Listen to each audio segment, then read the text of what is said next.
Hey guys, so I have a question for you. 60s movies versus 70s movies. What do you think is better? Now, personally, I'm a big movie fan. I love both eras, but if I had to pick one, I would probably pick movies from the 1970s. Why? If you're talking terms of creativity, if you're talking terms of just artistic freedom, well, Hollywood, not just Hollywood, but all types of things.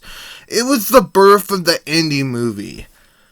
I would pick 1970s movies, especially the early 70s. That was a good period of time. Basically, the counterculture happened in the late 60s to mid to late 60s. These 70s movies could talk about the counterculture. Right now, a lot of movies, believe it or not, could actually do it. I mean, yeah, you get some hints of it in the 60s, but mostly in the 70s, they were talking about the counterculture.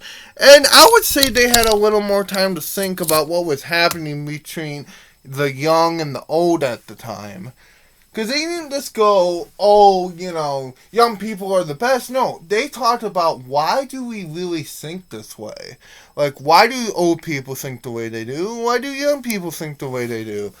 70s movies and just the fun art of it. Now, my personal favorite 70s film is Harold and Maude.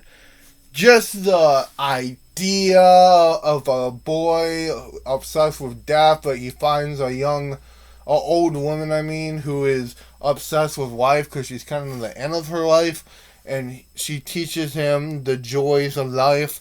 That's just, wow, that's just a good idea. And something I personally don't think could happen today. I mean, yeah, it could happen, but you would have to make it more tame, and I don't know. Harold and Maude is just a good example of a good 70s film. Well, yeah, in the 60s, you got The Birds, you got, Breakfast at Tiffany's and all that stuff, which are good. They're good movies, but try the cult films of the 1970s, people. They'll blow you away. But what do you think? Am I right? Am I wrong? Do you like the films of the 1960s better? What's your opinion? Okay.